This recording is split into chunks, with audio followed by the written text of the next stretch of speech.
Tac et tac. Et bonjour tout le monde, il y a du monde. Voilà, bonjour, bonjour. Bonjour Rin, Senaruru, et Wudeg, et Elio, Enlaga, El Sanmin du coup, et Universe qui vient pour la première fois alors que ça fait 4 jours que les interviews ont commencé. Il a honte de rien. Apparemment hier soir il était au téléphone, il se trouve des excuses, c'est génial. Mais du coup bonjour tout le monde, bonjour Spotify, YouTube et Twitch du coup. Et bonjour à cette plateforme qui n'existe pas encore mais qui pourra exister dans le futur et on y sera. Voilà, le Scienciarum sera partout. Après Harpy, Jade et Jonathan pour la fête de la science et dans le cadre aussi de Mission Z, la BD de la fête de la science, on est ce soir avec Diane. Coucou Diane. Coucou. Alors je rappelle à tout le monde, s'il y a un souci de son, vous me le dites, hein. On essaie de résoudre les problèmes. Maintenant je parle dans le micro, mais ça a été vu hier soir. Ça va Diane? Je vais bien. Je suis un peu fatiguée après la fête de la science, mais Voilà, on est tous dans ce cas-là, je pense, avec la fête de la science, qui nous vole notre énergie en octobre. C'est honteux. Alors écoute Diane, moi je te propose, on attaque directement dans le vif du sujet. Est-ce que tu peux nous parler de toi, un peu de ton... Salut Elorvès. Euh, de ton parcours universitaire jusqu'au master. On ne parle pas encore de la thèse, attention. ok. Alors, je m'appelle Claire. Je suis née à La Réunion. J'ai grandi à La Réunion. J'ai fait prépa DCPST. Ensuite, j'ai fait licence à Toulouse. Et ensuite, j'ai fait master de neurosciences et M2 de sciences cognitives à Paris. Ok, alors on avait des petits soucis de son pendant que tu parlais. C'était terrible. On n'a vraiment pas eu de soucis pendant une demi-heure juste avant. Puis là, ça a coupé pile au moment où l'interview commence. Donc, tu as fait une prépa BCPST, c'est ça? Donc, c'est biologie, physique, chimie. C'est quoi le T? Sciences de la Terre. Sciences de la Terre. Ah oui, c'est géol. Est-ce que tu as léché des cailloux, Diane? J'ai léché tellement de cailloux, c'est horrible. Ah, ok. C'était vraiment une vanne pour décoder sur les géologues, mais c'est bien de savoir que c'est vrai. Bon, alors, du coup, après tout ça, t'es arrivé à ton master, un master en neuro, c'est ça, hein? Ouais, neuro et Sciences Co en M2. Ok. Et après tout ça, après ce parcours, qu'est-ce que tu t'es, pourquoi tu t'es dit, tiens, la thèse, ça a l'air fun, la recherche, ça a l'air génial, ou est-ce que c'est une passion depuis toujours? Est-ce que tu t'es dit, tu avais 10 ans, tu t'es dit, un jour, je serai scientifique? Alors, c'est très drôle parce que en gros, je voulais faire de la recherche. Oh non, je voulais faire des neurosciences quand j'étais en troisième, euh, parce que je regardais une série qui passait sur M6. Je sais plus comment ça s'appelle la série. Inception, je crois. Et il y avait un prof de neuro schizophrène qui aidait la police à résoudre des crimes. Et en fait,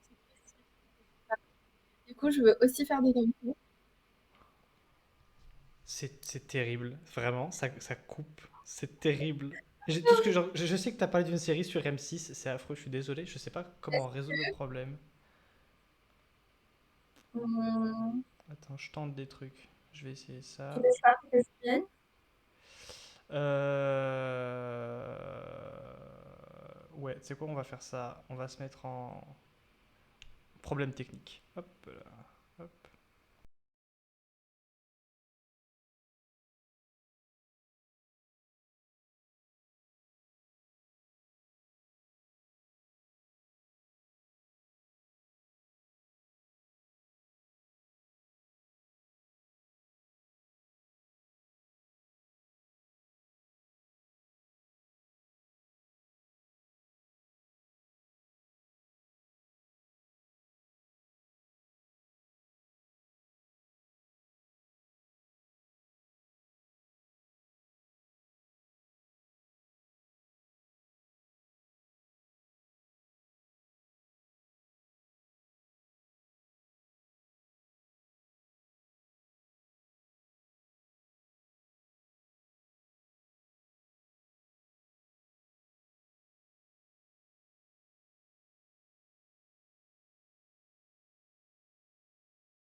Attention, on est de retour pour vous jouer un mauvais tour. Interview. Waouh, on est de retour. Donc, on sait que Diane a fait. Désolé pour les problèmes. On sait que Diane a fait des études, ça on le sait, et qu'elle a regardé une série sur M6. Est-ce que tu peux nous reparler de cette série sur M6 qui t'a poussé à faire de la science? Alors, c'était une série où il y avait un prof de neurosciences schizophrène. C'est pareil. Ouais, ça le refait, c'est terrible. Eh ben, tu es puni, tu pourras plus me voir. Juste pour voir si ça marche. Je pense pour l'instant, ça m'a voté. Non, je rigole, c'est vrai. Est-ce que c'est mieux du coup? Ouais, un petit peu, mais j'ai toujours un souci, je sais pas d'où ça vient. Je pense qu'on va continuer l'interview comme ça, puis on va voir comment on gère le problème. Vas-y, fonce. Ok. Donc, c'était un. Ok, donc la série, elle passait sur M6. C'était un prof de fac qui, a... qui enseignait les neurosciences, qui était aussi schizophrène, mais qui aidait la police à résoudre les crimes. C'est pas Bones la série?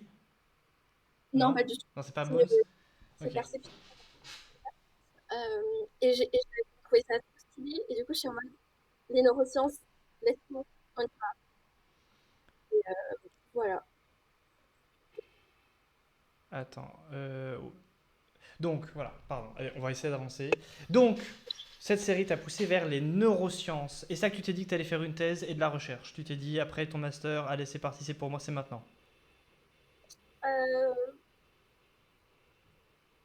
de base, de base, après mon master, j'avais pas forcément envie de faire de la recherche parce Ouais. que j'avais pas énormément aimé mes stages. Mhm. Enfin, mes stages se sont hyper bien passés, mais je n'aimais pas forcément la recherche. Mais en attendant de trouver, je voulais peut-être faire une thèse chiffre. Donc, pour les personnes qui ne connaissent pas, une thèse chiffre, c'est une thèse entre un laboratoire et une entreprise ou une association. Sauf que je n'ai pas eu la thèse chiffre, mais j'ai du coup construit un projet avec une association et mon labo de thèse. Et du coup, j'ai continué comme ça en attendant de faire autre chose après la thèse. Ok. Et alors, du coup, généralement, après, je demande si les M2 sont bien passés, si le stage de M2 t'a aidé à, avant ta thèse. Parce que souvent, ce qui se fait quand même, c'est que le stage de 6 mois pendant le master, c'est un peu l'antichambre de la thèse. Souvent, on fait le stage pendant 6 mois et comme ça, on s'évite la bibliographie la première année de thèse. Dans ton cas, du coup, est-ce que tes stages de M2, ils t'ont permis quand même enfin, ton stage de M2, t'a permis d'avoir un pied dans la thèse ou est-ce que vraiment c'est des directions complètement opposées? Non, c'est complètement opposé. Bah, je suis passée quand même de neurosciences à psychologie sociale. Du coup, Mhm. c'est pas vraiment les mêmes choses. Ce sont vraiment deux disciplines séparées. Et je réfléchis. Ouais, vas-y, prends tout ton temps, t'inquiète pas. Oui, et du coup, mon stage M2 ne m'a pas vraiment aidé. C'est plus l'association dans laquelle j'étais pendant le M2 qui m'a aidé à trouver ma thèse et à trouver mon projet de thèse. Ok. Est-ce que tu peux le redire juste une fois pour être sûr qu'on ait tous entendu? Parce qu'il y a vraiment des saucissons, je sais pas d'où ça vient, c'est terrible. C'est terrible. Euh, donc, c'est pas vraiment mon M2, c'est pas mon stage de M2 qui m'a forcément aidé. Mhm. L'association dans laquelle j'étais en M2 m'a aidé à trouver l'association avec laquelle je travaille maintenant et à construire mon projet de thèse. Ok, donc c'est cet asso qui t'a aidé à construire ton projet de thèse. Voilà. On s'en sort. Mais je pense que en fait, l'association vient de chez toi. Je pense que c'est ton micro qui fait quelque chose. Ouais. Mais c'est pas grave, c'est pas grave. On va s'en sortir. De toute façon, les saucissons, maintenant on est habitués après hier soir. Hein. Tous ceux qui étaient là hier Oui. soir, ils savent. On a passé vraiment 20 minutes avec Jonathan en live devant tout le monde à régler des problèmes de son. Après, j'ai un autre ordi. Du coup, je peux essayer de voir si c'est mieux. Hmm, je suis pas contre. Parce que j'ai peur de te faire répéter pendant 1 heure tout ce que tu me dis. Ok. Vas-y, au pire, moi je meuble en attendant. Ça va tout le monde. Ouais, on est 20, c'est énorme. C'est énorme. Je veux que tout le monde dise coucou dans le chat. Voilà. Et je veux que ceux qui sont jamais venus le disent aussi. Ça m'intéresse de savoir qui c'est qui vient parce que Diane a réussi à les forcer à venir. Je suis désolé pour les problèmes de son. 2 soirs d'affilée. Ceux qui étaient là dimanche, ils peuvent témoigner qu'on n'a pas eu de problème de son dimanche, hein. Il y a que Woodé qui dit coucou. Coucou de la Réunion. De la Réunion, c'est vrai? C'est énorme. Enfin, c'est énorme. Si, c'est énorme. Il y a deux. Enfin, si, il y a un volcan, c'est énorme. 25 91 01 40. C'est un nom très particulier. Il y a combien de décalage horaire avec la Réunion? Je saurais même pas dire. Il y a quoi? 3 heures? 2 heures? Un truc comme ça? Donc il est super tard en vrai. Il est tard là-bas à la Réunion.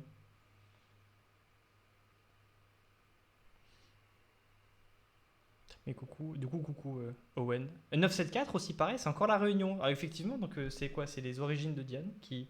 3 heures, ouais, 3 heures. Donc là, il est 22 heures. Vous farcissez un live avec moi à 22 heures, c'est terrible. Moi, je vous plains. Je vous plains. On attend que Diane revienne. On espère que Diane revienne. Il est 21 heures. Bah, je comprends pas. Il est 19 heures là. Enfin, ici, à l'extrémité du continent eurasiatique, il est 19 heures. Run en force.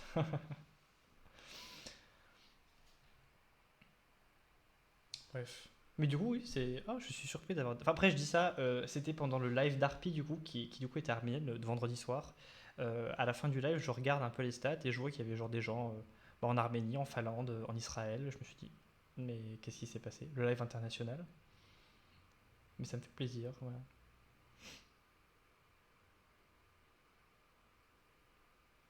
Bon. Bon, bon, bon, bon, bon, bon, bon. Si vous avez des questions sur les planètes, l'espace, machin, allez-y. C'est 2 heures de décalage en été. Ok. Si vous avez des questions sur les planètes, l'espace, l'univers, les trous noirs, les machins, c'est maintenant. Voilà, c'est mon domaine d'expertise. Comme ça peut meubler un petit peu. Ou alors je vous balance des fun facts au fur et à mesure. À vous de voir. Oh, C'est une- mieux? bah, on le saura quand tu parleras. Ok. Du coup, Dis-nous des choses. série très cool sur M6, stage qui m'a pas vraiment aidé pour trouver ma thèse, mais c'est plus tout ce que j'ai fait d'associatif. Eh ben, écoute, l'image est moins bien, mais le son est très clair. Donc, on va garder cette solution. Voilà. Euh, Il y a beaucoup de monde de la Réunion. Voilà. Je ne sais pas si tu vois le chat, mais on a beaucoup de monde de la Réunion qui sont là. Et je trouve ça super fun. Voilà. Je trouve ça super fun. Ça m'a grave surpris. Donc, c'est la pleine lune ce soir? Bon, bah, apparemment, parce que je leur ai dit de me poser des questions en attendant. Donc, allez, on y retourne. On y retourne, on est sérieux. Hop, il s'est rien passé, c'était génial. Donc, t'as monté ton projet de thèse avec une asso. C'est quoi comme asso qui monte des projets de thèse? C'est génial. Euh, non, alors c'est Énergie Jeune, c'est une association qui lutte contre le décrochage scolaire. Du Ouais. coup, ils vont aller dans les collèges et dans les écoles primaires maintenant pour faire des interventions basées sur la psychologie, sur les neurosciences, donc vraiment basées sur la littérature scientifique, pour aller parler aux enfants, parler aux élèves euh, des compétences psychosociales, donc plein de trucs différents comme la motivation, la concentration, l'attention, le harcèlement, l'intelligence. Voilà. Et du coup, de base, ils font pas forcément des projets de thèse, mais moi, je les ai contactés en mode, oui, j'aimerais bien faire une thèse avec vous.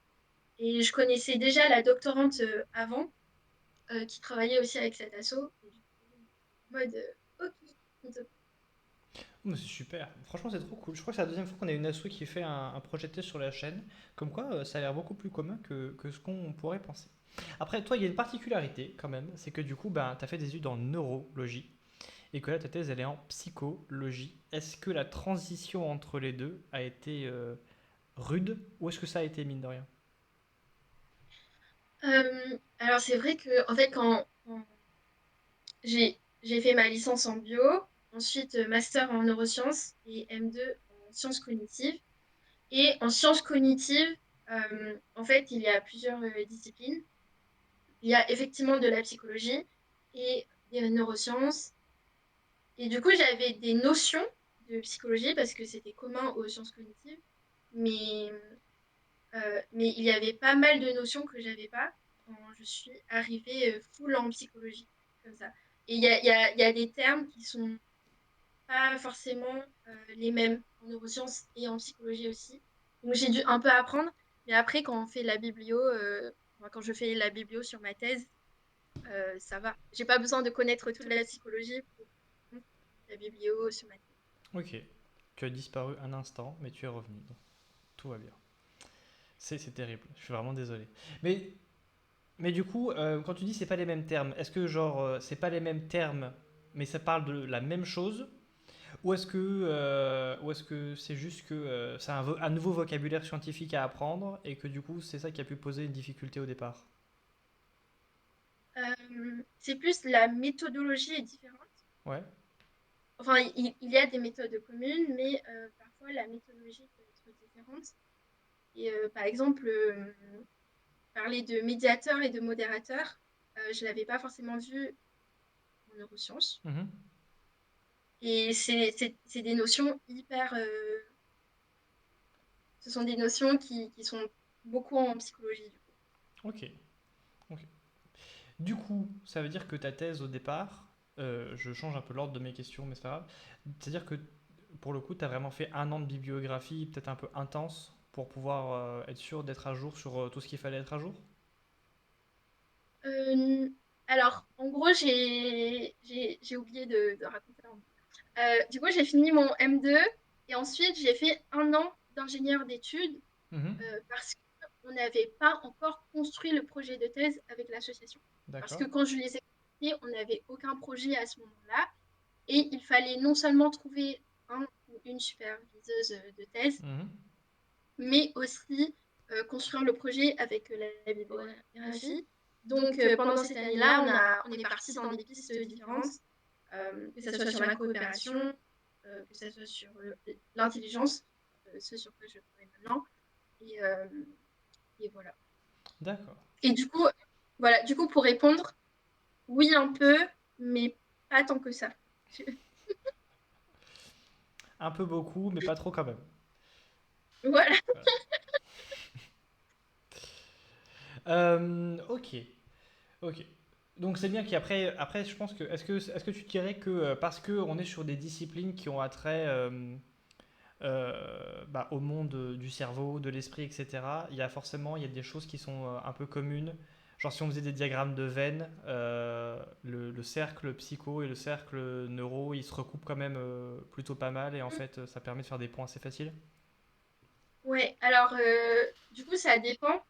Mais oui, il y a pas mal de points, surtout en sciences cognitives qui est multidisciplinaire. Mhm.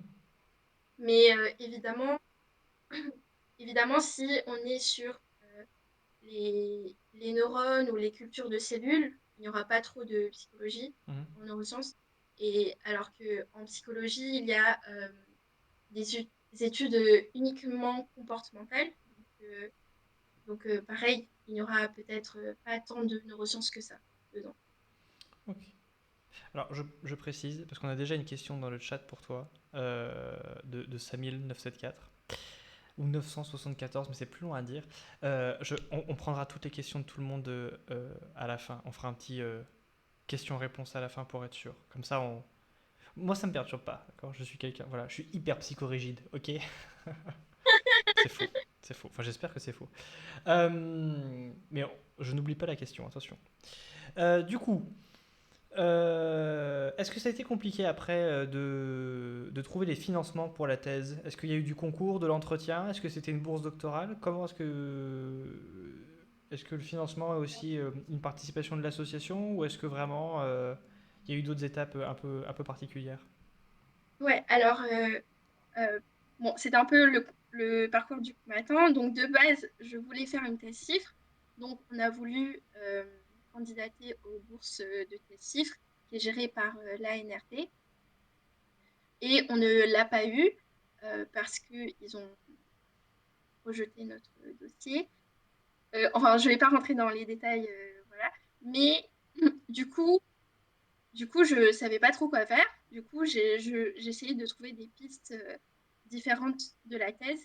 Et à ce moment-là, mon superviseur de thèse, il euh, devait avoir un doctorant venu d'Iran, je Mhm, crois, mais il n'a pas pu avoir son visa. mhm.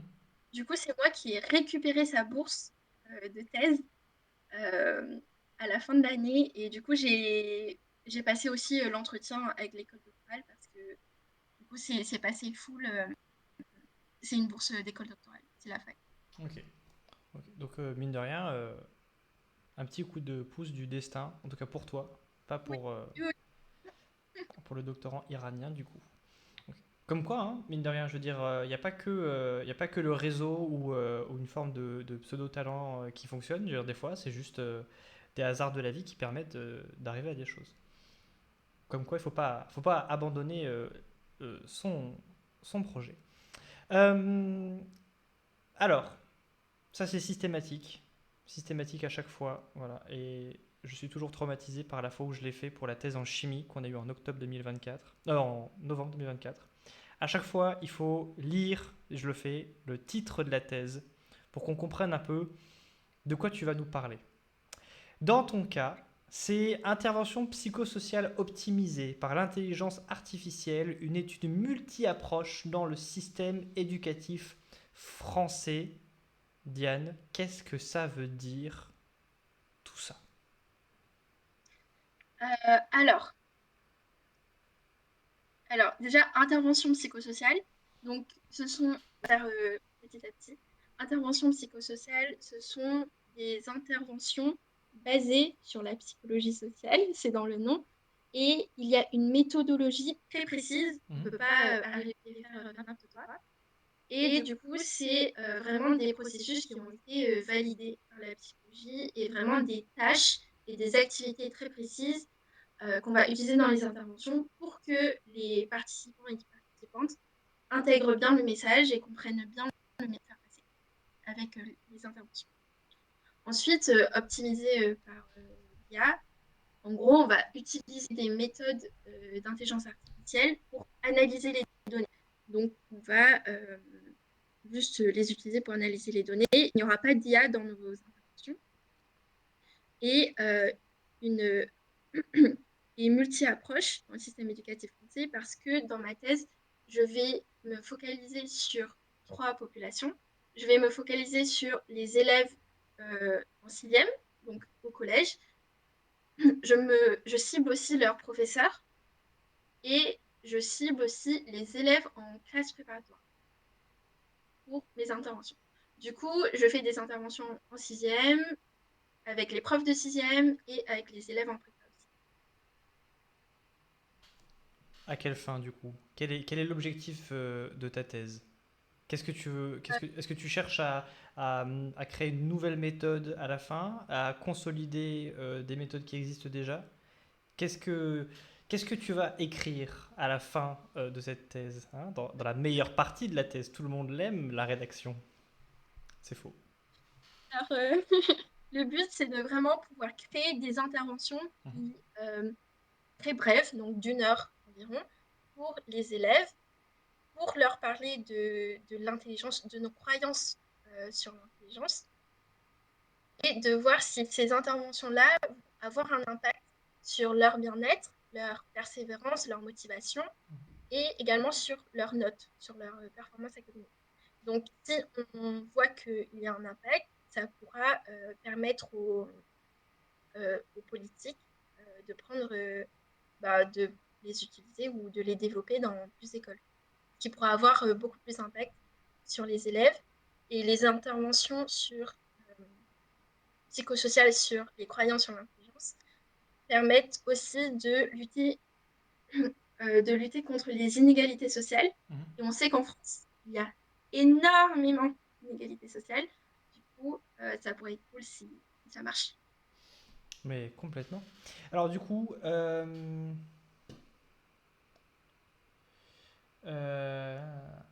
hop, pardon, en même temps je fais de la modération sur les questions. Il y a déjà plein de questions, tu vois. Après, tu vas être bombardé de questions. La réunion attend des réponses, je te le dis. Je te le dis. Ok. Voilà. Je le dis parce que enfin, c'est des profils qui finissent par 974. Du coup, je reconnais ce numéro. Bien. J'avais une question, je l'ai oubliée. Ah si, est-ce que le choix de scolaire en sixième et en prépa. Enfin, est-ce que tu as choisi ces années-là parce que la sixième, c'est la transition entre primaire et collège et prépa, c'est juste après la fin de tout le cycle traditionnel, quoi? Ou est-ce que ça aurait pu être n'importe quelle année que tu aurais pu choisir? Oui, alors du coup, effectivement, la sixième et la classe prépa, ce sont des années de transition. Du coup, à chaque fois, par exemple, la primaire, c'est un ou une prof, et on reste tout le temps dans la même classe. On passe au collège où il y a beaucoup plus de personnes, on a 10 000 profs, et on doit changer de classe. Et, et du coup, on a en psychologie à, à montrer que ces années de transition-là, Mhm. c'est beaucoup plus efficace de faire les interventions à ce moment parce que les élèves ne sont pas encore habitués, ils n'ont pas encore d'habitude ancrée pour l'apprentissage. Du coup, ils vont être beaucoup plus aptes, beaucoup plus accueillants envers ce qu'on peut suggérer dans nos interventions. Et du coup, est-ce que les interventions, elles se font plutôt genre en début d'année, en septembre-octobre, pour maximiser comment, le fait qu'il n'y ait pas d'habitude, que c'est un environnement nouveau? Et est-ce que du coup, tu fais une intervention par classe par an, genre en septembre-octobre? Ou est-ce que tu reviens plus tard dans l'année pour essayer de voir si ton intervention a eu un impact en septembre, justement? Oui, alors du coup, on essaye, on essaye de le faire en début d'année, mais il y a toute la logistique derrière. Donc sur le terrain, c'est compliqué parfois de se coordonner avec les profs, avec l'établissement, avec la principale pour que ce soit en début d'année. Donc là, les interventions en sixième, elles ont déjà commencé. Et les interventions en prépa, on va essayer de les faire avant la fin de l'année civile, donc avant décembre. Mais pareil, c'est hyper compliqué parce que les élèves en prépa, ils sont surchargés, ils ont plein de trucs de partout. Et du coup, c'est galère, mais on essaye. On essaye de faire au début d'année. Ok. Et est-ce que tu dirais que les élèves en sixième, attention, là je passe aux questions, c'est moi qui pose des questions parce que c'est de la curiosité. Est-ce que tu dirais que les élèves en sixième, ils sont plus réceptifs à ce que tu dis parce que ben, tu es plus âgé qu'eux de au moins une décennie et du coup il y a cette figure d'autorité qui joue sur ton message alors que les élèves de prépa ils se disent enfin en soi quand on est dans la vingtaine un mec en prépa qui a 20 ans et un doctorant qui en a 25 pour le coup, on voit pas forcément l'écart. Est-ce que tu as déjà remarqué un genre de différence où soit en prépa ils se disent ah, c'est qui la meuf? En gros. Euh, alors, bah, déjà en sixième, on est tout petit, genre on a 10 11 ans, enfin, ils sont trop nuls. Et aussi, du coup, il peut y avoir ça. Mais en vrai, on ne se rend pas compte. Mais pour des gens qui sortent du lycée, donc qui ont 18 19 ans, donc 5 ans, c'est hyper vieux. Donc, enfin, hyper vieux. Non, mais, non, mais Aïe. quand, quand les élèves de prépa me voient, ils se disent pas, ah, elle a notre âge, tu vois. Ils se disent, elle est plus vieille que nous. Et aussi, les interventions en sixième, c'est, euh, les interventions en sixième n'est pas du même type que les interventions en prépa. Du coup, les interventions en sixième, on va aller dans la classe, on va parler en présentiel aux élèves. Et les interventions en prépa, ça sera en ligne, ça sera 1 heure environ. Du coup, ils doivent lire des trucs, faire des petites activités, écrire des petits trucs, etc. Donc, du coup, c'est pas du tout la même nature. Ok. Et enfin, obligatoire ou en prépa ils ont le choix de le faire, de pas le faire Bah, de toute façon, on doit toujours respecter le consentement. Du coup, s'ils nous disent non, je veux pas le faire, Ok. on peut pas mettre un couteau en mode si j'ai besoin de données pour ma thèse. Donc, voilà. Tu seras à ma place un jour. J'étais en prépa moi aussi. C'est ça que tu devrais leur dire. Ouais, Euh, c'est vrai. d'accord, ok. Et est-ce qu'il y a des aspects sur lesquels tu te concentres plus particulièrement? Je vois par exemple dans le chat, c'est Samil 974 qui nous parle beaucoup de concentration. Est-ce que tu te concentres plutôt sur un aspect sur la concentration ou la motivation ou juste la perception de soi-même par rapport à l'intelligence, l'impression que oh, moi je suis pas intelligent parce que j'ai des sales notes, etc.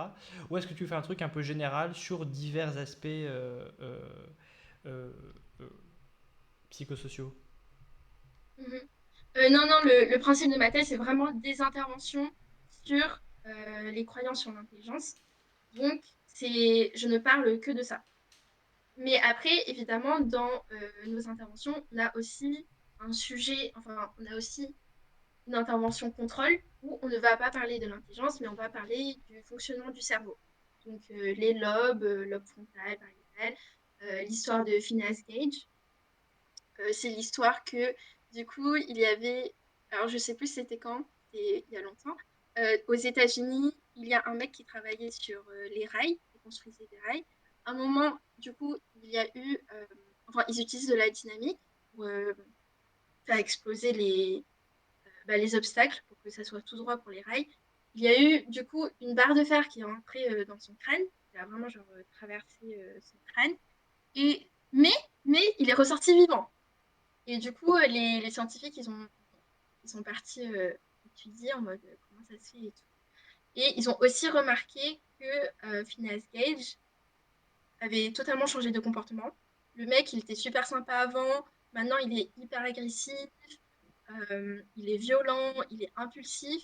Et du coup, voilà, on parle de ça. Et en fait, ça montre que grâce aux lésions qu'il y a dans le cerveau, les scientifiques ont pu dire, ah, la lésion, elle est là, du coup, ça impacte la personnalité, tu vois. Donc, voilà, du coup, on parle de ça aux élèves qui sont dans l'intervention contrôle. Ok. Mais est-ce que du coup, ça donne pas un peu l'impression aux élèves que s'ils sont comme ils sont, ben c'est programmé dans leur tête et ils peuvent pas en sortir? Ou est-ce qu'après, tu arrives et tu leur dis non, le cerveau il est plastique en fait, c'est génial.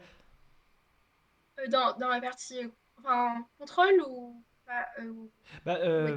du coup, enfin là si tu leur dis oui, le type, on lui a mis une barre en fer dans la tête, enfin il s'est pris une barre en fer dans la tête et il est devenu violent. Et donc, ça permet de conclure que dans telle zone du cerveau, il y a telle liaison qui contrôle tel aspect de la personnalité. Est-ce que du coup, Ouais. les élèves, ils n'ont pas parfois cette sensation que s'ils sont comme ils sont, c'est parce que leur cerveau est tel qu'il est et que du coup, ils n'ont aucune possibilité de changement?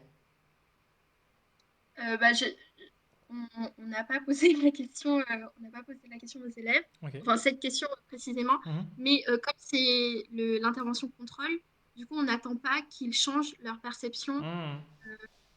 de leur intelligence.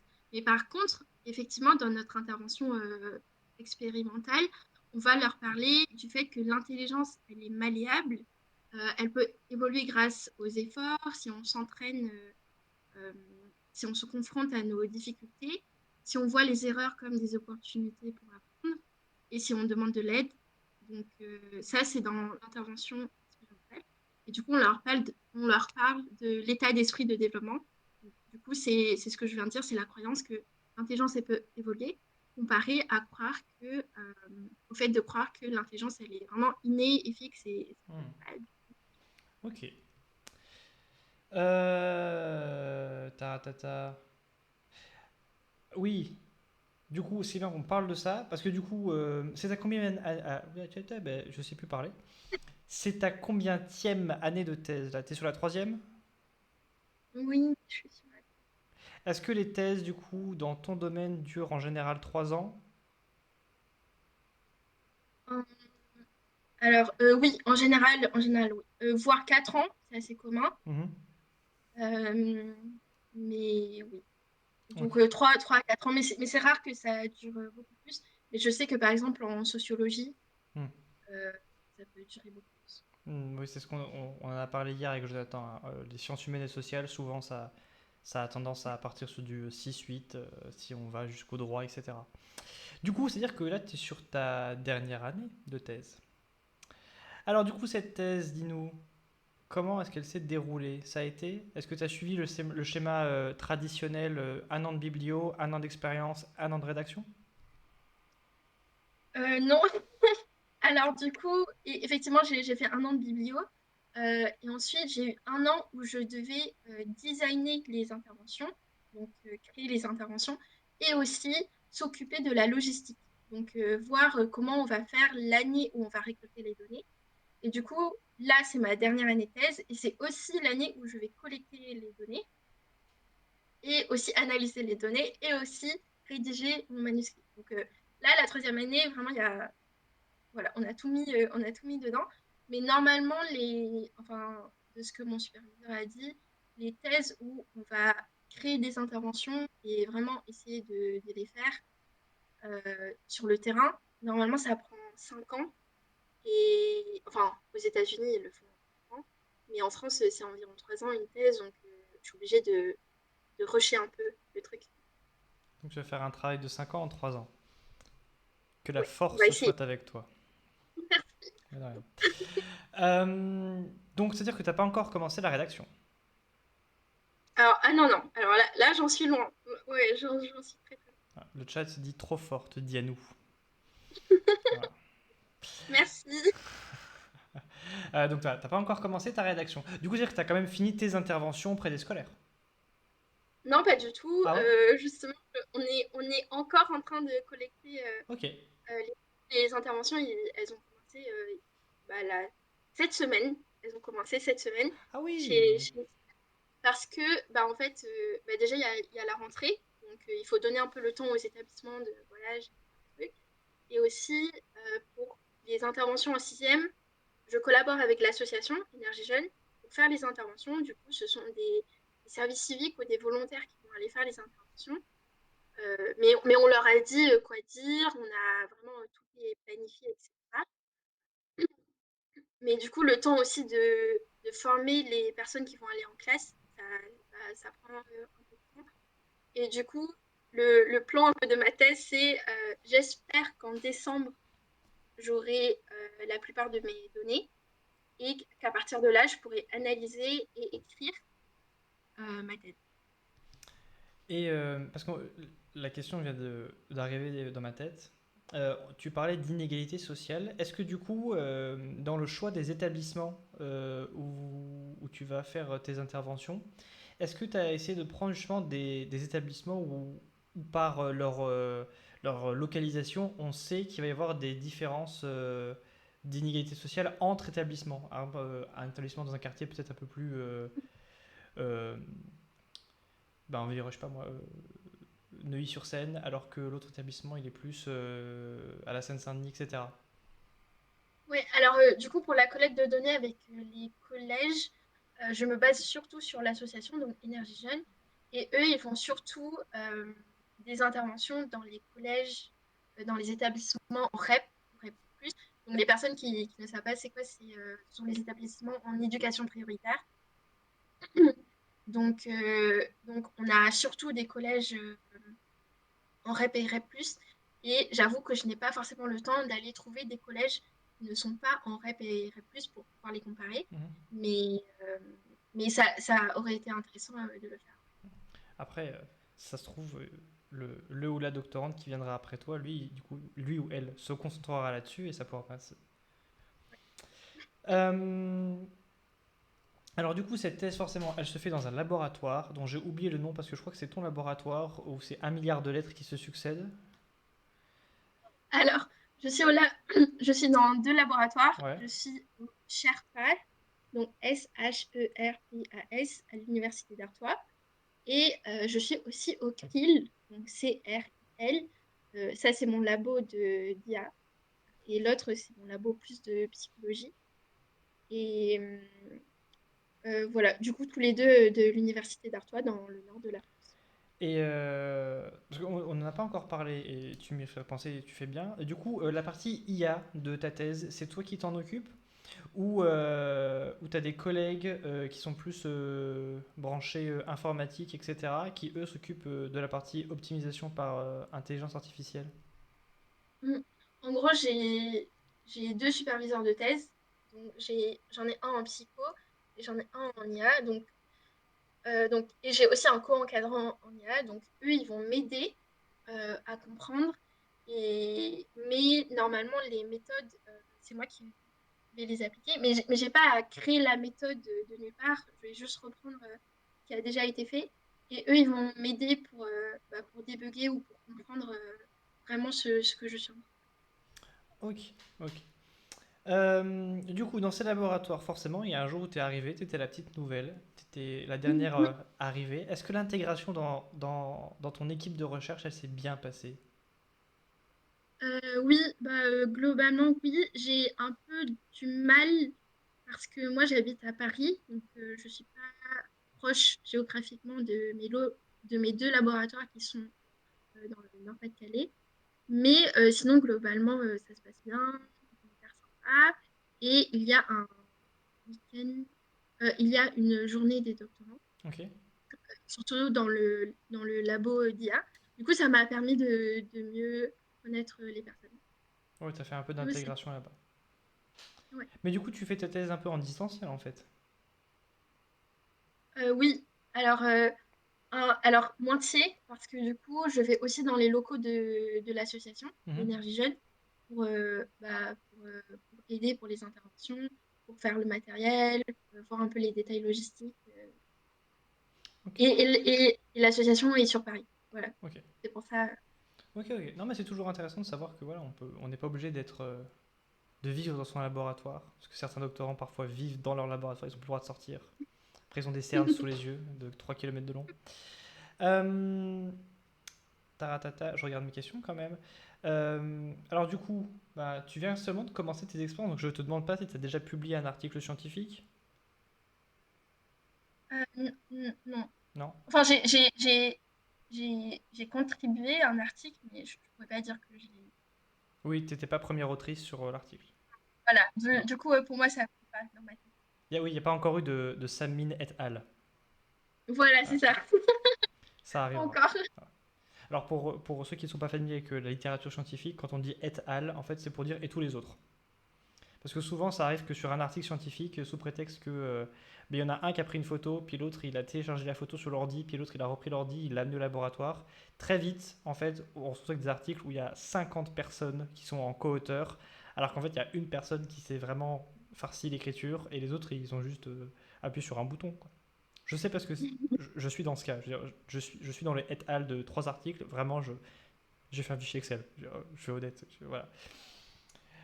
Enfin bref, est-ce que du coup, jusqu'à présent, euh,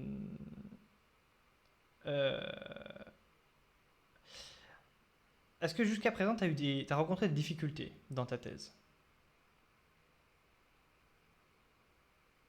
Je pense que je pense que les difficultés, ça a été surtout de savoir comment faire les interventions Mhm. et le recrutement surtout, parce que c'est pas facile d'aller démarcher les établissements, les profs. Il faut que les profs ils soient d'accord pour faire l'intervention aussi. Hum, Et ouais, et le recrutement, pareil en prépa, c'est compliqué parce qu'ils sont surchargés. C'est pas une population très accessible Mhm. et pourtant une population qui sera très stressée, très impactée par tout ce qui est jugement négatif, etc. Euh, mais voilà, du coup, je pense que la principale difficulté, c'est le fait d'aller trouver des personnes qui seraient OK pour participer aux interventions. Ok. Donc, t'inquiète pas, l'écriture n'a pas encore commencé. Le plus dur est devant toi. D'ailleurs, Après, est-ce que comme ça, traditionnellement, tu saurais dire si les thèses que dans ton domaine on fournit, elles sont épaisses? Parce que je sais qu'en physique, chimie, électronique, on l'a vu hier avec Jonathan, on est sur du 150 pages, ça devient long. Alors que Jade en économie, dimanche, elle nous a dit que 450 pages, c'était sa thèse. Et il n'y avait pas beaucoup d'annexes. Eh ouais, ça choque toujours. non mais, ok, ok. Ok.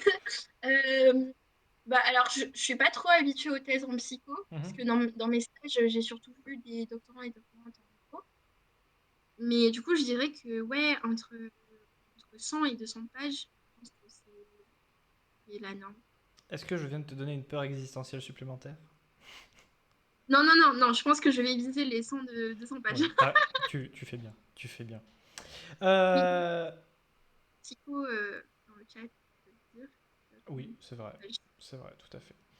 Euh, alors là, comme ça, on est encore un peu loin de ce moment-là pour toi, mais est-ce que là, comme ça, tu dirais que la soutenance, ça va être quelque chose que tu vas appréhender? Ah, C'est un peu alors, loin. oui, oui, oui, c'est vrai. Je suis une meuf stressée de base, donc Ok, je vais grave l'appréhender. ok. Bon bah, pareil, que la force soit avec toi. Et ça dépendra de mon jury, Oui, oui. si je pense. Euh, alors, est-ce que du coup, tu as déjà aussi commencé à faire des missions annexes, de type donner des cours, faire des TD, partir à l'étranger pour une conférence, ce genre de choses? Ou est-ce que pour l'instant, c'est pas des choses qui sont prévues? Bah alors, la première année, je suis partie à une conférence en Belgique, mais j'ai pas pu présenter parce que j'avais pas de données. Et j'avoue que cette année,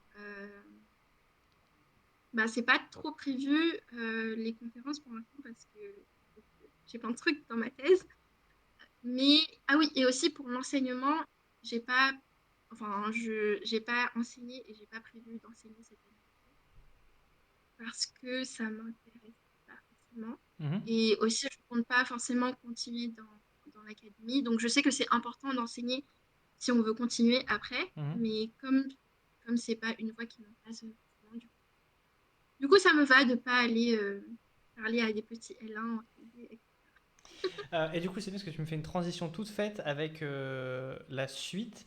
Est-ce que tu as déjà pensé à ton après-thèse? Le postdoc, la recherche, autre chose Mhm. qu'est-ce qui, comme ça maintenant tout de suite, te fait rêver, à part évidemment d'être une enseignante schizophrène qui aide la police dans des enquêtes? Euh, et bah alors, du coup, j'ai pas trop envie de continuer dans la recherche parce que les perspectives ne m'intéressent pas forcément. Mais la médiation scientifique, ça m'intéresse. Ah, la concurrence. Voilà, prochaine conférence. Mais je sais pas encore vraiment ce que je ferai en tant que médiatrice. Mais d'après ce que j'ai entendu et d'après mes échanges avec les médiateurs et les médiatrices, c'est pas un métier déjà qui est très reconnu et c'est pas un métier avec lequel on gagne énormément d'argent. Alors, voilà. Et, Je tiens à préciser que j'ai rien dit. C'est pas moi. et, et sinon, je compte soit continuer dans le conseil des entreprises, mais basé sur la psychologie et les sciences cognitives et les neurosciences, donc vraiment basé sur la littérature scientifique, ou continuer en psychologie appliquée à l'éducation. Donc, vraiment essayer de lutter contre les idées reçues qu'on peut avoir sur l'intelligence, sur la brillance. Par exemple, il y a une étude qui est sortie euh, et qui a montré que dès le CP, les enfants pensaient que les garçons étaient plus intelligents que les filles. Et c'est horrible. Vraiment, genre, j'ai vu ça, ça m'a mis tellement en colère. Les mecs ont 6 ans. Oui, mais c'est dingue, tu vois. Et du coup, ça m'intéresserait de continuer aussi à du coup, lutter contre ces préjugés et d'avoir plus d'égalité scolaire à l'école. Mhm, mhm. Voilà. Je tiens à dire qu'il y a un des deux projets qui est super beau et l'autre c'est juste l'argent. Mais je comprends, Ouais, les je enfants. comprends. Ouais. Alors, habituellement, je recherche les doctorants un peu au hasard sur Internet, mais cette année j'ai eu de l'aide. Parce que dans le cadre de la fête de la science, les ministères de la Culture, de l'Éducation nationale, de l'Enseignement supérieur et de la Recherche, c'est si long à dire et c'est même pas comme s'ils me donnaient de l'argent pour le dire, je le dis juste parce que je suis honnête intellectuellement parlant. Et ben, il faisait une BD qui s'appelait Science en bulle, où on mettait les travaux de doctorants et de doctorantes en bande dessinée. Alors, Science en bulle, entre-temps, ça a été annulé par le ministère, mais ça a quand même été sauvé par les efforts conjoints de 8 doctorants, doctorantes, un illustrateur, un scénariste. Du coup, cette année, on n'a pas de...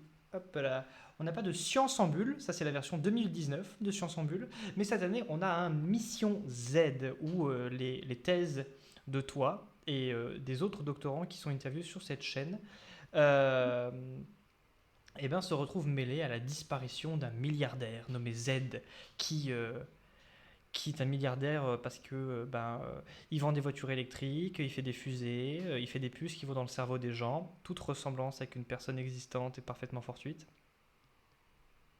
C'est faux. Il y a un moment, j'ai ouvert le bouquin, j'ai lu ça, j'ai fait bon, bah, on sait de qui on parle, quoi. Je veux dire, il- le mec est connu. Bref. Est-ce que tu peux nous parler de comment est-ce que tu en es venu du coup à proposer ton projet de thèse, enfin ta thèse pour Sciences en Bulle et Mission Z, et comment ça s'est passé ensuite avec l'illustrateur, le scénariste, etc. Oui, alors, bah, pareil, ça a été un parcours du combattant parce que j'ai parce que j'ai eu un mail qui appelait à candidater pour Sciences en Bulle. Du coup, euh, et en plus, le thème, c'est les intelligences. Donc, je suis là en mode incroyable! Vraiment, je travaille sur l'intelligence. C'est, c'est parfait. Du coup, je fais mon petit dossier, je l'envoie. Et en fait, la personne me dit, non, en fait, nous, on s'occupe que de l'université de Lille et on s'occupe pas de ton université. Donc, je suis en mode, ok. Du coup, je vais voir ma petite université. Je suis en mode, oui, alors, est-ce qu'il y a quelqu'un qui s'occupe de ça? Ils me disent, ben non. Je suis en mode, ah bah super. Euh, mais en fait, je ne peux pas envoyer mon dossier toute seule au ministère. Ça doit obligatoirement passer par les universités. Mhm. Et du coup, j'ai spammé pour qu'ils trouvent quelqu'un pour pouvoir envoyer mon dossier au ministère. Et du coup, ils ont trouvé quelqu'un, heureusement. Et ensuite, bah, j'ai été prise. Et après, on a eu des réunions pour parler de mon sujet de thèse et de comment le dessinateur pouvait le mettre en forme. Et on a fait énormément de réunions avec le dessinateur parce qu'il avait énormément de questions sur, sur mon sujet. Et voilà. Mais le rendu était, enfin, le rendu final est très cool. Donc j'invite tout le monde à aller chercher Mission Z. Je crois que c'est disponible gratuitement à lire en Ouais, plus. tout à fait. Si vous tapez Mission Z ou Mission Z Fête de la Science sur Internet, il y aura plusieurs sites. Le ministère de la Culture, je sais qu'ils l'ont mis. Il y a Écosciences Pays de la Loire, je sais qu'ils l'ont mis aussi. J'ai pas regardé les autres. Mais donc voilà, c'est téléchargeable. Alors au début, ça a l'air impressionnant parce que le PDF total, il fait 90 pages. Mais en fait, il y a 40 pages de BD et le reste des pages, c'est juste la présentation du projet et à la fin, la présentation des doctorants. Mais pour la présentation des doctorants, il suffit de venir sur cette chaîne Twitch voilà, toute la semaine. Et puis voilà, vous les connaissez, les doctorants. Il y a les replays qui sont déjà disponibles pour les trois autres, hein, je rappelle. Je fais de la pub en même temps pour. Je prêche ma paroisse, comme on dit. Mais donc voilà. Est-ce que du coup, tu as pu avoir un exemplaire de Mission Z? Est-ce que ton université a pu en commander ou c'était trop tard, il n'y avait pas assez d'exemplaires, etc. Alors, ça a été aussi compliqué. Du coup, j'ai pas eu d'exemplaire pour la fête de la science parce que apparemment, alors de ce que j'ai compris, l'université a un contrat euh, avec une librairie pour recevoir les livres. Mhm. Sauf que Mission Z, c'est pas un livre qui est publié conventionnellement. Mhm. Du coup, il faut obligatoirement passer par le syndicat national.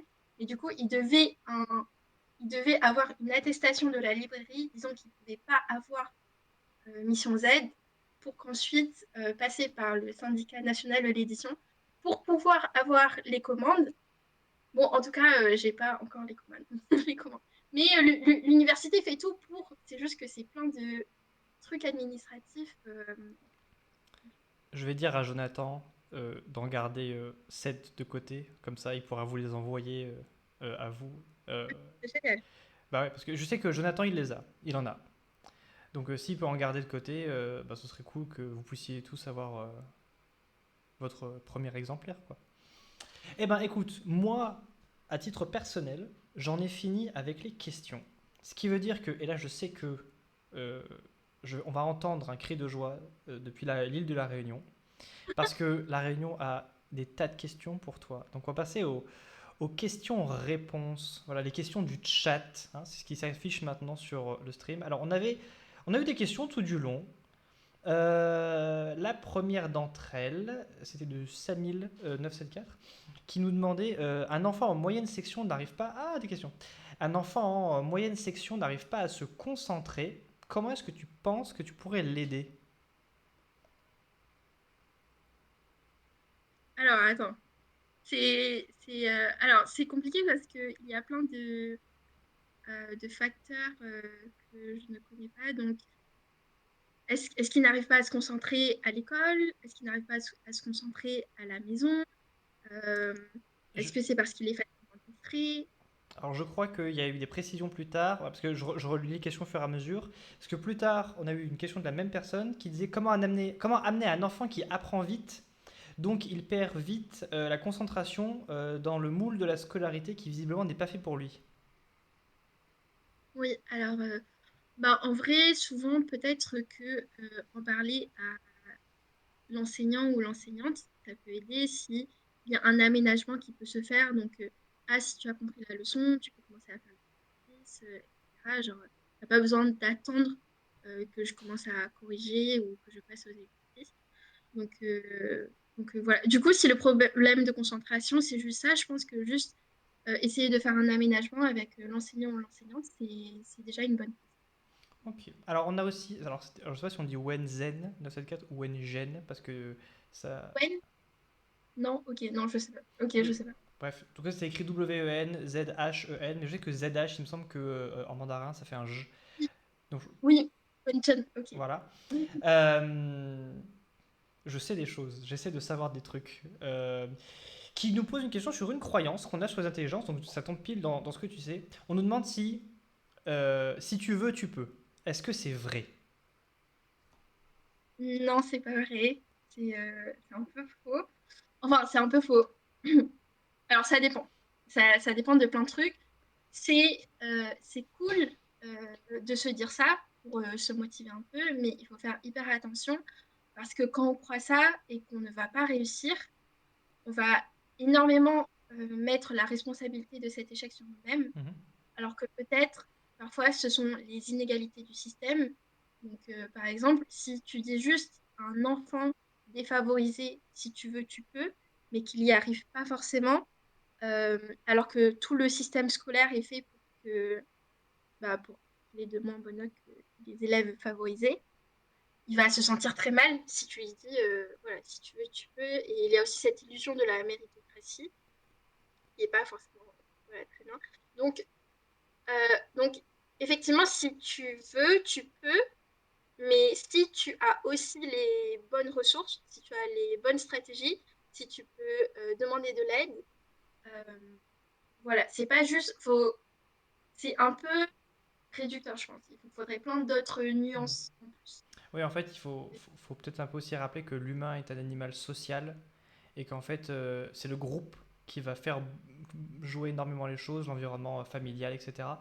Et que du coup, la vision individuelle des choses est peut-être un peu dépassée dans l'état actuel des connaissances. Alors du coup, on avait d'autres précisions de la part de Salut de 974 par rapport à tout ça. Alors la question là, c'est comment amener des enfants en difficulté familiale à réussir à l'école, parce que souvent les enfants dans les milieux sociaux et familiaux qui sont en difficulté sont moins attentifs. Est-ce que dans ces cas-là, il vaut mieux résoudre ces problèmes sociaux et familiaux pour que l'enfant réussisse? Parce que du coup, Samy le rappelle, dans des conditions défavorisées, les enfants ont tendance à moins réussir. Oui, alors, du coup, je pense pas que ça soit la place de l'école d'aller gérer les problèmes familiaux ou sociaux. Euh, mais en tout cas, ce que l'école peut faire, c'est essayer de donner, enfin, l'enseignant, l'enseignante peut déjà donner leur attention à vraiment tous les élèves, donc ne pas, ne pas dire, ah, mais ceux-là, ils sont sans espoir et du coup, vraiment, genre, on les lâche. Et vraiment, insister sur le fait que vraiment tout et tous les élèves peuvent progresser, même peu importe leur niveau actuel. Euh, donc, donc, en fait, le fait de vraiment s'intéresser à ces élèves-là, de leur faire comprendre qu'ils peuvent progresser, que les enseignants sont là, eux, même si ce ne sont pas de bons élèves, je pense que ça aide énormément à aller plus loin dans la scolarité. à lutter contre le décrochage scolaire des élèves défavorisés et aussi à faire des études sup, parce qu'il y a beaucoup moins d'élèves défavorisés qui font des études sup. Hmm. Du coup, là, c'est moi qui ai une question maintenant. Voilà, je profite de ma position privilégiée pour passer avant le chat. C'est moi le chef, comme dirait mon chef. Est-ce que du coup, l'effet Pygmalion, c'est quelque chose qui fonctionne? Alors, je dis ce que j'entends par là. C'est de dire à un enfant qu'il est doué, qui peut le faire, enfin, qu'il est doué en quelque chose pour que cette croyance s'ancre en lui et que du coup, à la fin, il réussisse vraiment à devenir doué. Est-ce que c'est quelque chose qui existe vraiment, cet effet Pygmalion, ou est-ce que c'est aussi une croyance sur l'intelligence? Non, alors l'effet Pygmalion existe vraiment. Donc si tu dis, enfin, si tu dis plus souvent à quelqu'un il ou elle est comme ça, cette personne va commencer à le croire vraiment. Et voilà, ça sera voilà, un cercle, un cycle de ce type.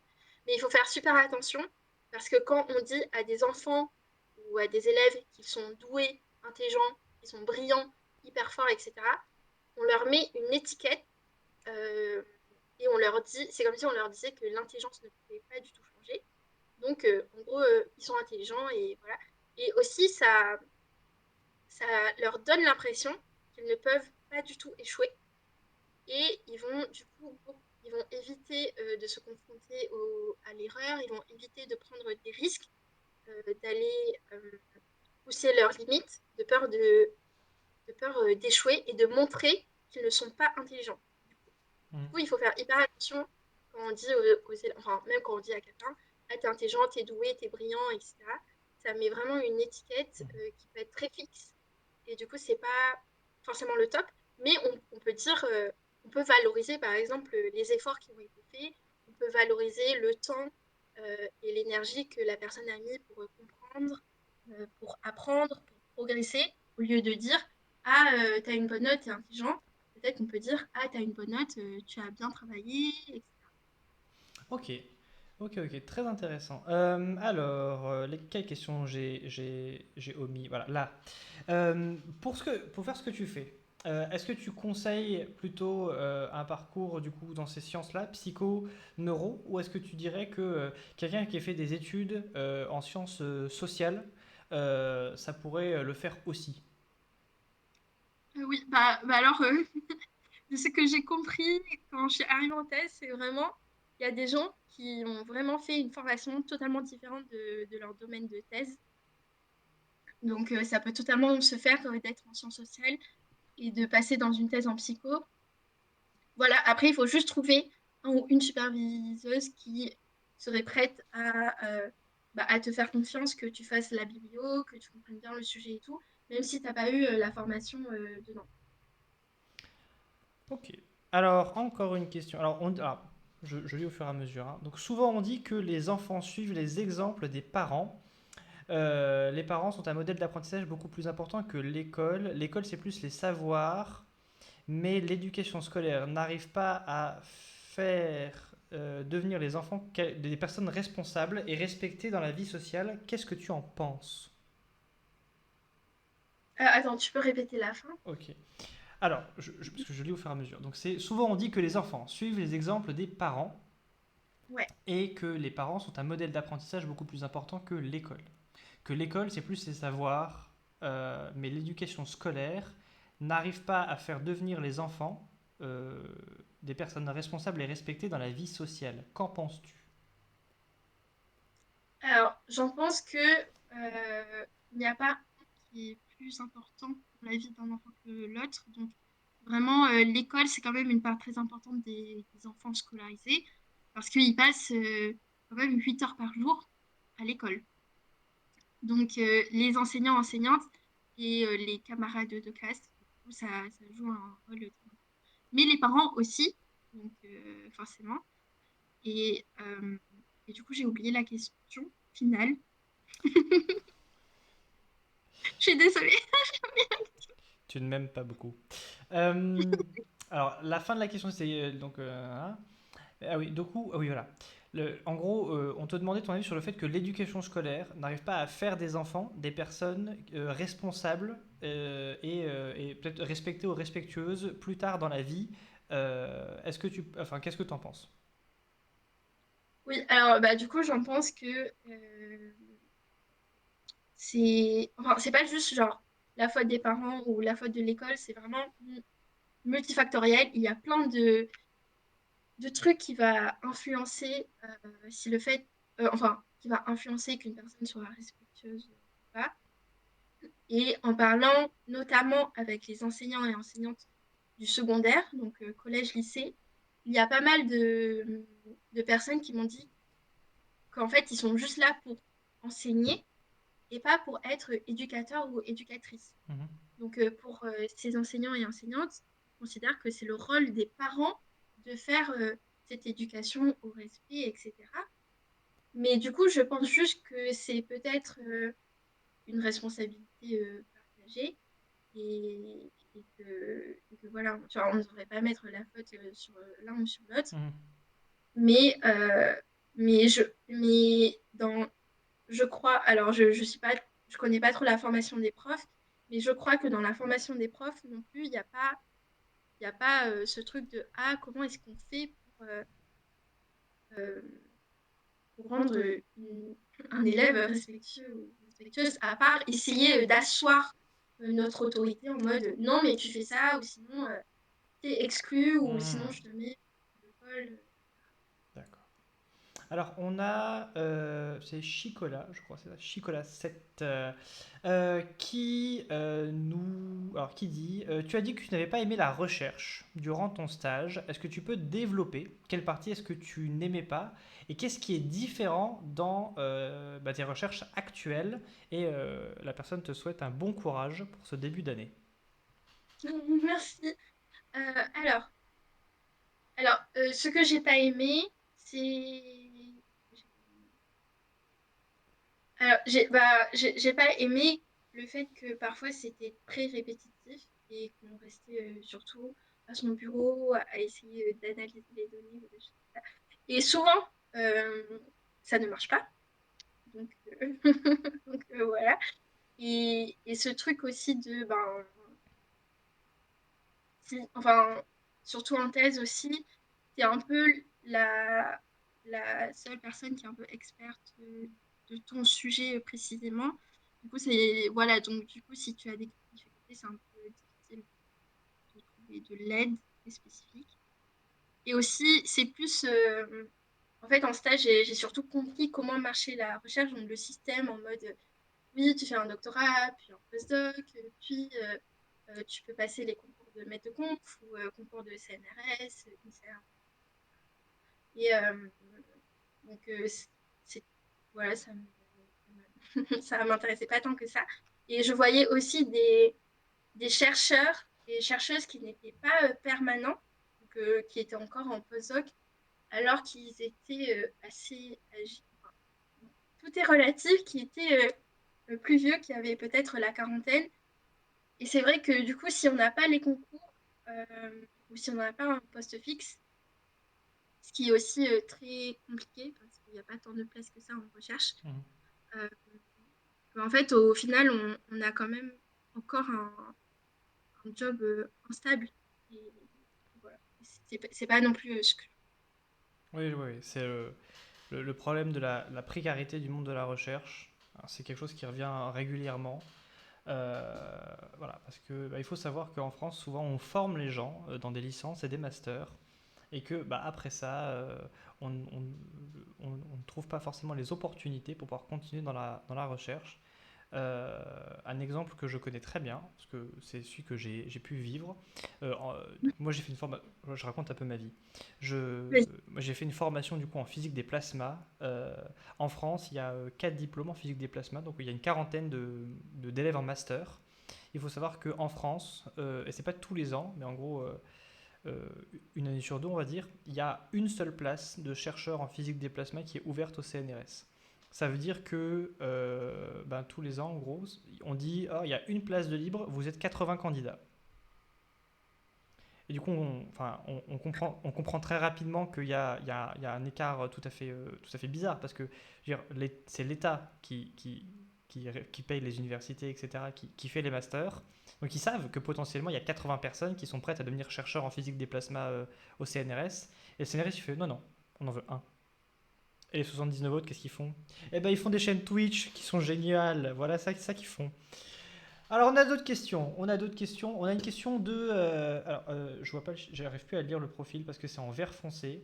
C'était, oui, voilà, c'était 25 91 01 40 qui nous demande dans les croyances limitantes, est-ce que l'origine des parents est importante? Et on précise même la question, notamment dans les sociétés où l'esclavage a pu sévir, et notamment dans les départements et régions, enfin départements, régions et communautés d'outre-mer. Alors, est-ce que sur les croyances sur l'intelligence, l'origine des parents Ouais, importe? ouais. Ok. Alors, il y a des études. Alors, déjà, les croyances des parents impactent l'enfant. Et il y a eu des études qui ont montré que les élèves défavorisés, les enfants défavorisés, ont plus, enfin, croient plus que l'intelligence est innée et fixe, et ne peut pas changer. Et aussi, enfin, euh, aussi parce que le système scolaire leur a surdit bah, qu'ils étaient bêtes, qu'ils ne pouvaient pas y arriver ou des choses comme ça. Et effectivement, dans les outre-mer, il y a beaucoup plus d'élèves défavorisés et il y a beaucoup plus de personnes sous le seuil de pauvreté en France métropolitaine, par exemple. Donc oui, je pense totalement que ça peut jouer et euh, oui, voilà. Et du coup, la personne pose la question ensuite, c'est comment corriger ça? Du coup, comment corriger ces croyances limitantes? Est-ce que ça passe uniquement par le fait de diffuser le fait que c'est qu'une croyance et qu'en fait ça n'a rien de réel, que l'intelligence c'est quelque chose qui évolue, ou est-ce qu'il y a d'autres méthodes que juste diffuser cette connaissance? Ouais, alors déjà, il y a une différence entre croire et vraiment l'appliquer dans notre vie. Mhm.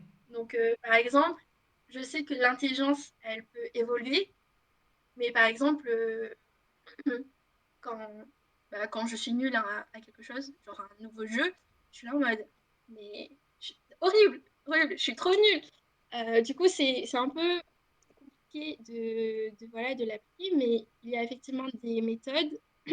Donc, si on est parent ou parente d'un enfant, on peut déjà déjà on peut essayer d'arrêter de dire ah tu n'es pas intelligent ou ah tu es très intelligent. Ça va vraiment donner ce côté très fixe de l'intelligence et on peut valoriser les efforts, les progrès surtout. Euh, et on va essayer on peut essayer de leur montrer qu'on est là pour les aider s'ils demandent de l'aide, que s'ils sont bloqués, ils peuvent aussi venir nous voir ou essayer de changer de méthode. Euh, Après, il n'y a pas eu tant d'études que ça sur comment faire pour les parents, mais pour les enseignants et enseignantes. Par exemple, les enseignants et enseignantes, ils peuvent, euh, ils peuvent donner, ils peuvent redonner l'évaluation et garder la meilleure note, par exemple. Et du coup, que euh, ça montre qu'ils valorisent beaucoup plus les progrès et le fait que les élèves aient appris de leurs erreurs plutôt que la note. Donc voilà, ça c'est une des méthodes aussi. Et Mhm. sinon, dire assez fréquemment que oui, c'est le fait de progresser qui importe, euh, que en fait, c'est en te confrontant à la difficulté que tu vas développer ton cerveau, que tu vas progresser. Si tu fais une erreur, ce n'est pas grave, ça ne montre pas que tu n'es pas intelligent, ça montre juste que tu as quelque chose à apprendre. Il faut utiliser cette erreur pour comprendre pourquoi tu l'as fait et pour comprendre comment tu peux progresser. Donc voilà, c'est des messages et aussi des applications. Ok. Alors on a Elle Samine qui nous demande est-ce que tes attentes avant la thèse ont été atteintes?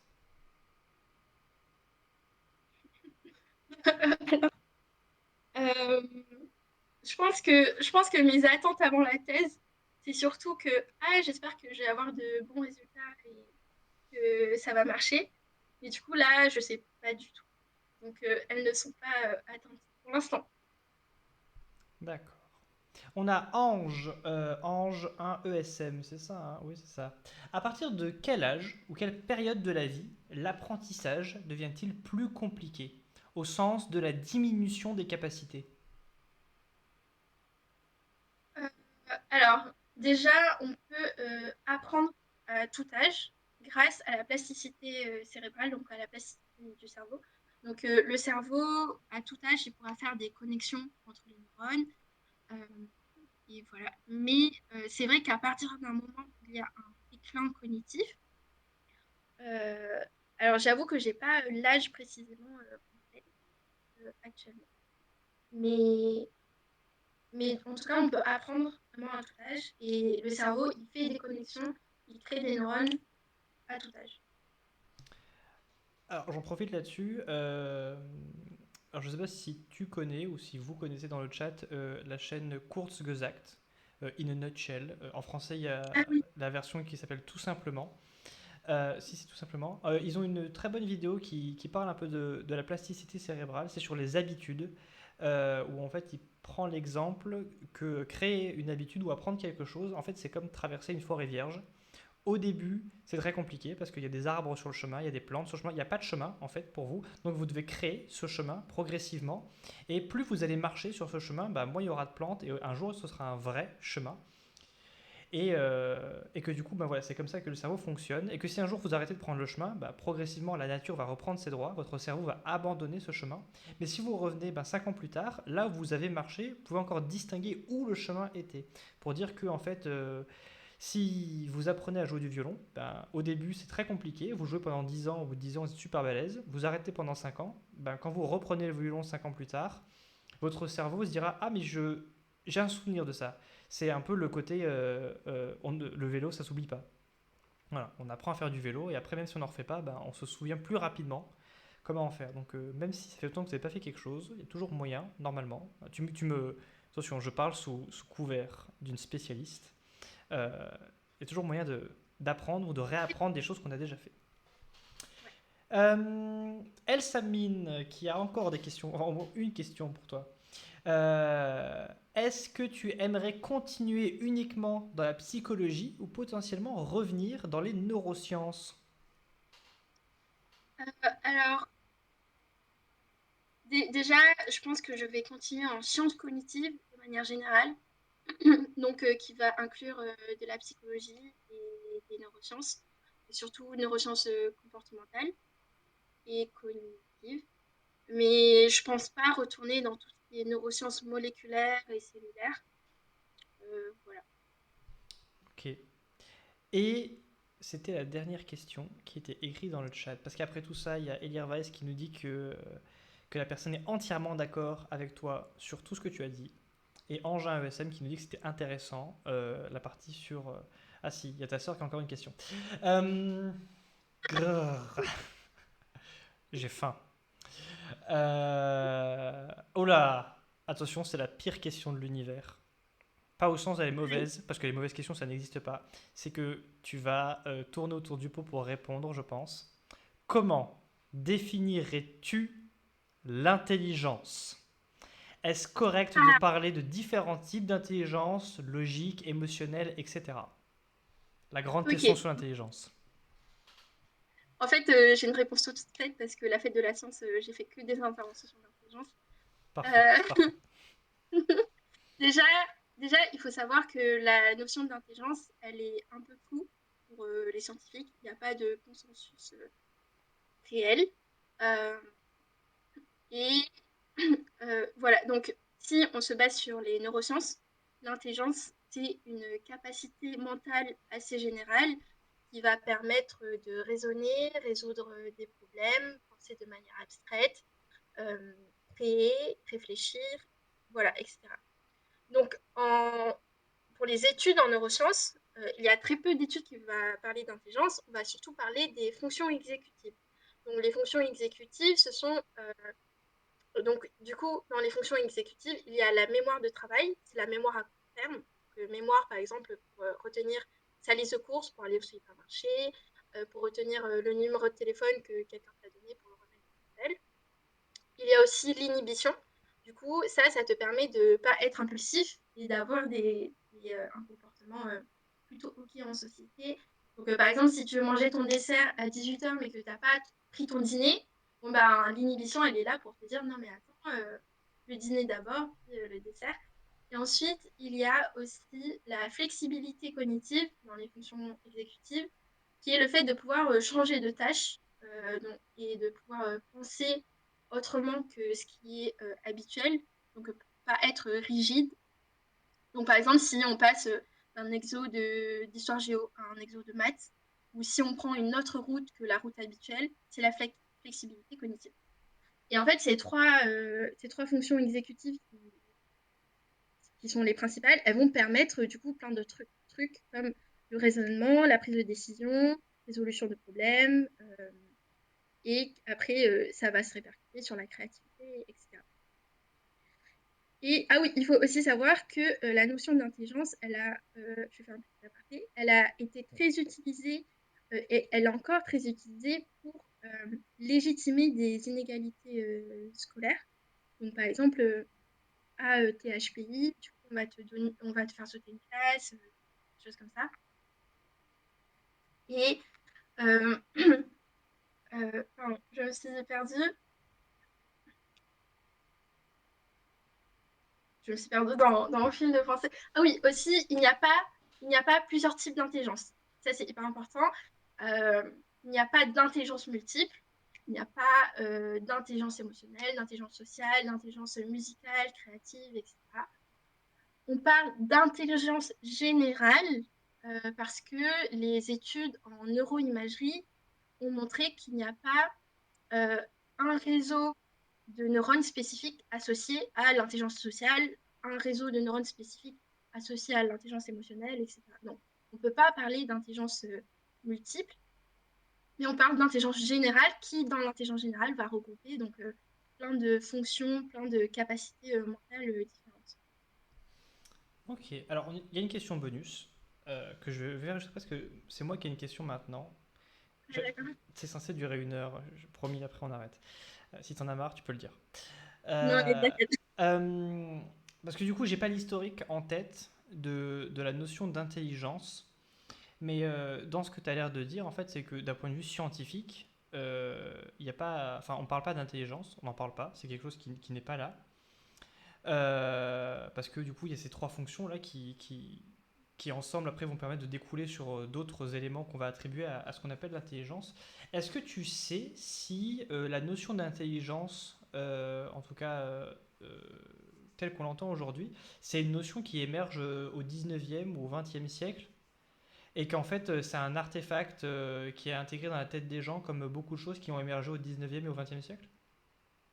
Alors, bah, déjà, enfin, la notion d'intelligence, je pense qu'elle date de très très longtemps. Mhm. Voilà, j'ai pas la période Mhm. exacte. Mais ce qui est apparu, par contre, au 19e siècle, ce sont les tests pour mesurer l'intelligence. Ok. Et le premier test, euh, c'était Alfred Binet, donc un psychologue scientifique français, qui a créé un test pour surtout enfin, essayer d'évaluer les enfants en difficulté à l'école. Mhm. Donc, de base, c'était pour ça. Et il y a d'autres psychologues et scientifiques qui l'ont repris enfin, qui ont repris ce test pour inclure du coup du raisonnement et plein d'autres capacités. Et enfin, fun fact, je sais pas, c'est pas très joyeux, mais du coup non, au XXe siècle, début du XXe siècle, quand il y a eu les premiers tests de QI aux États-Unis, ils ont beaucoup testé sur les immigrés pour montrer à quel point les immigrés étaient bêtes et pas Mhm. intelligents, alors que les tests favorisent du coup les personnes qui sont scolarisées, les personnes qui ont eu une éducation scolaire et aussi les personnes qui sont dans la culture occidentale. Et ils ont utilisé ces tests de QI pour faire passer une loi pour stériliser les faibles d'esprit. Horrible, horrible.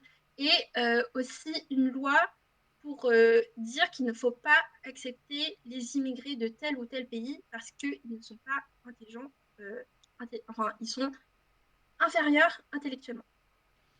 Voilà. On retrouve la dynamique raciale aux États-Unis du début du XXe siècle. D'accord. En fait, alors pourquoi je pose la question? Parce que c'est vrai que ça veut dire très spécifique 19e siècle, j'ai pas demandé autre chose. C'est parce qu'en fait, il y a énormément de croyances populaires, mais sur des tas et des tas de domaines, qui sont des résidus du 19e siècle. Vraiment, le 19e siècle, il a façonné le monde du 21e siècle d'une manière qu'on est incapable de concevoir. Il y a tellement de croyances en sciences générales, même en histoire et tout. Je veux dire, l'État-nation, il apparaît au 19e siècle, le roman national, etc. aussi. Par exemple, si je vous dis que dans le cycle arthurien, donc Arthur, Excalibur, la table ronde, etc., il y a deux versions pour Excalibur, où il faut la retirer d'un rocher, ou alors c'est la Dame du Lac qui lui donne, mais depuis le lac. Alors, il y a une main qui sort de l'eau.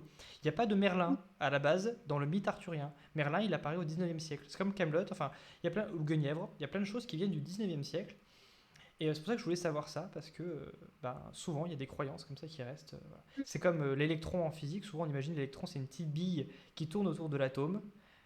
Faux, c'est faux, c'est faux, faux, faux, faux, faux, faux, faux. Ça ne tourne pas, ça n'est pas une bille, on n'en a jamais mesuré, on ne sait même pas si ça a une taille. Enfin, voilà, c'est pour dire que donc l'intelligence, enfin la notion d'intelligence moderne serait encore un artefact du 19e siècle. Ouais. Et aussi, ce qui est apparu au 19e siècle, c'était cette idée reçue qu'il y aurait la bosse des maths. Je ne sais pas si tout le monde sait c'est quoi. En gros, ça serait l'idée que selon genre, la forme de ton crâne, euh, tu serais plus ou moins intelligent et qu'il y aurait une bosse sur ton crâne spécifiquement euh, pour être bon en maths et que du coup, si tu n'as pas cette bosse, tu n'es pas bon en maths. Mais c'est totalement une idée reçue et bon, qui a été enfin, qui a été démontrée fausse par plein de scientifiques. Mais en vrai, elle dure encore pas mal parce que pendant mes interventions là de ce week-end, il y a des gens qui m'ont dit que c'était vrai. Ouais, ouais, ça c'est. Alors, il me semble que la science là, ça s'appelait la phrénologie. P-H-R-E-N-O-L-O-J-E. Généralement, tout le monde connaît un peu la phrénologie parce qu'en fait, c'est quelque chose. Enfin, c'est un accessoire de décoration qui est très connu. C'est un petit buste, une petite tête avec des lignes et écrit des trucs dessus. Un exemple que j'ai en tête, c'est que dans le bureau du Dr House, dans la série Dr House, il a un crâne de phrénologie. Alors j'imagine que c'est justement un truc purement décoratif, mais voilà. D'ailleurs, phrénologie, science qui a été surtout étudiée par les personnes qui avaient des convictions très racistes, parce que du coup, on pouvait mesurer le crâne des personnes de couleur ou des personnes blanches et dire ah ben regardez, les personnes de couleur ils sont comme ci comme ça, et du coup, bah, ils sont différents, donc ils sont inférieurs, et nous on est les meilleurs. Ce qui est faux, évidemment, je le rappelle. Personne n'est meilleur. Alors il y a eu des questions supplémentaires pendant qu'on discutait de tout ça. La question bonus qu'on peut esquiver, mais je la pose quand même, si tu pouvais faire quelque chose de différent ou différemment dans ta thèse, qu'est-ce que tu changerais? Si là tu as déjà une idée, ou est-ce que pour l'instant ta thèse est parfaite et tout va bien? Non, ben, en vrai, j'essaierai de mettre un boost en première année, Mhm. essayer de commencer la collecte de données en deuxième année directement. D'accord, ok. Mais je sais que ça a été compliqué parce que j'ai pas fait de stage de M2 avant. Du coup, j'ai pas eu de temps de préparation pour préparer ma thèse. Ok. Et il y a Owen974 qui demande qu'est-ce que tu préfères faire dans ton processus de recherche en thèse? Euh, Mon processus de recherche. J'aime bien lire des articles. C'est toujours intéressant. Mhm.